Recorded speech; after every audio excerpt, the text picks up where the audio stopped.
Selamat pagi adik-adik. Perkenalkan, nama saya Atana Sarista, NPM 211039192. Saya dari kelas 2021D. Dari kampus Universitas Katolik Indonesia Santo Paulus Ruteng, program studi pendidikan guru sekolah dasar. Adik-adik, pada video pembelajaran kali ini, saya akan menjelaskan materi tentang sumber daya alam di kelas 4. Simak video berikut ini. Sumber daya alam. Adik-adik, kali ini kita akan belajar tentang sumber daya alam. Pengertian sumber daya alam. Sumber daya alam adalah semua kekayaan yang berasal dari alam, yang bisa dimanfaatkan untuk kebutuhan manusia. Berdasarkan jenisnya, sumber daya alam dibagi menjadi dua, yaitu hayati dan non-hayati. Yang pertama, sumber daya hayati yaitu berarti sumber daya yang berasal dari makhluk hidup. Yang kedua, sumber daya alam non-hayati, berarti sumber yang berasal dari bukan makhluk hidup. Kali ini saya akan memberikan contoh sumber daya alam hayati, yaitu yang pertama sapi, ayam, itu adalah hewan dan tumbuhannya yaitu seperti padi, pisang, mikroba,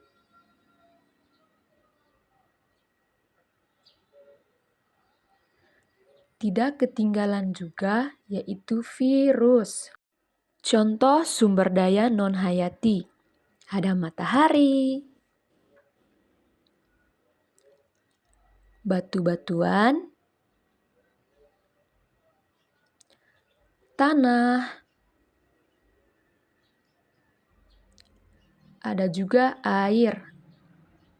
Sumber daya alam berdasarkan jenisnya dibagi menjadi dua. Yang pertama, sumber daya alam terbaharui, yaitu sumber tersebut bersifat berkelanjutan dan ada terus-menerus. Yang kedua, sumber daya alam tidak dapat terbaharui, yaitu sumber tersebut terbatas jumlahnya dan suatu saat akan habis. Beberapa contoh sumber daya alam terbaharui. Contohnya yang pertama, sinar matahari. Yang kedua, tumbuh-tumbuhan.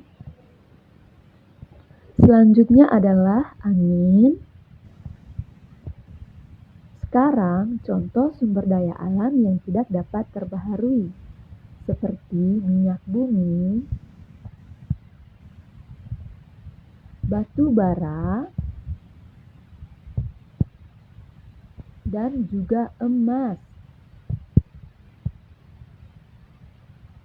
Sumber daya alam berdasarkan prosesnya dibagi menjadi dua. Yang pertama, sumber daya alam yang langsung digunakan, yaitu sumber tersebut dapat langsung dimanfaatkan tanpa perlu diproses. Yang kedua, sumber daya alam yang tak langsung digunakan, berarti sumber harus melalui proses untuk digunakan. Berikut ini adalah contoh sumber daya alam yang langsung digunakan. Yang pertama, buah-buahan. Yang kedua, sinar matahari. Yang ketiga, air minum. Yang keempat, tanah. Contoh sumber daya alam yang tak langsung digunakan seperti daging. Daging harus ada pengolahan dulu sebelum dimakan. Yang kedua, ikan. Dan juga batu bara. Yang terakhir, beberapa contoh pemanfaatan sumber daya alam dalam kehidupan sehari-hari. Yang pertama, pemanfaatan jahe sebagai bahan obat dan kerbau untuk membajak sawah. Yang kedua, pemanfaatan tanah untuk bercocok tanam. Yang ketiga, pemanfaatan sinar matahari dan angin sebagai sumber pembangkit listrik alternatif. Yang keempat, pemanfaatan emas sebagai perhiasan. Yang kelima, pemanfaatan buah-buahan sebagai sumber vitamin bagi tubuh.